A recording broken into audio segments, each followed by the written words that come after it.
So with Warframe being on the Nintendo Switch and actually being a current version of the game, has a lot of players really wondering, especially on the Switch, what Warframe should I start out with, or should I just take a chance and just buy a random one because they look cool, or what's actually going to happen and how can I experiment with certain builds. So we're going to look at one of my favorite Warframes today, which is Hydroid. So stay tuned for this video, and as always, leave your comments down below if there's any other type of Warframes you want to see review on when it comes to the Switch, and let's go ahead and jump in this video. You know how much I love that Nintendo Switch!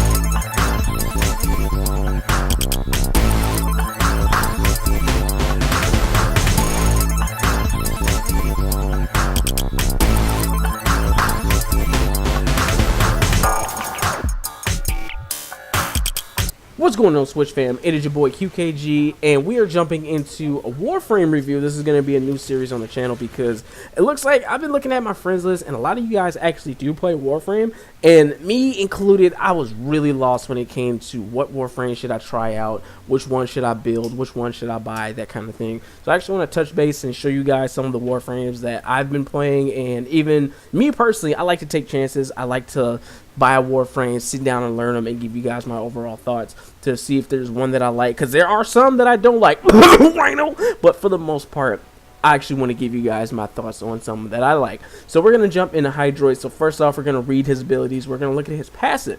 His passive has slam attacks actually have 50% chance of summoning a tentacle, which means whenever you do any of those powerful slam attacks, it's actually going to have like a 50-50 chance of having a tentacle, which is kind of similar to Alawi's ultimate in League of Legends, to where it spawns a tentacle and it just slaps everywhere, doing a lot of damage. So it's a really useful ability because that's actually what his ult is, but to have it in his passive is pretty useful.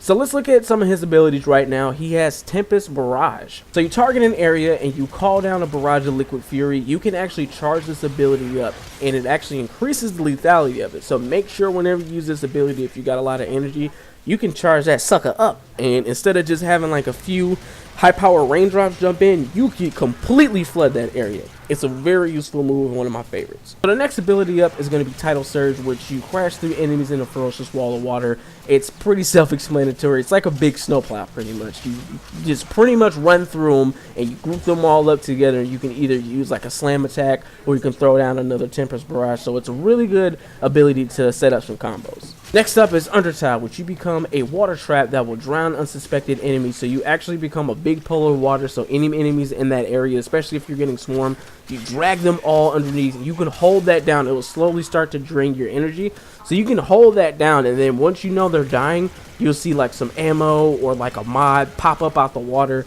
It's pretty freaking crazy, so you can literally use that definitely if you're getting swarmed. Next up is his ultimate. So the Tentacle Swarm, you're going to tap this to spawn a big crowd of tentacles, and you can charge this up to increase the amount of tentacles. And what's pretty cool, you can use this while you're actually in Underthrow, which is going to be, or Undertow, which is going to be that water puddle that you can create, and you can actually spawn those within the pool. So you can, and then you can actually move pretty slow while you're actually that little puddle of water. So it gives you a lot of leeway to create some different ways to take out some of the Grineers. So when it comes down to his abilities, they're so crisp and clean. So when it comes down to mods, typically for me, I always end up going with like a vitality mod, or also increasing my energy and my duration.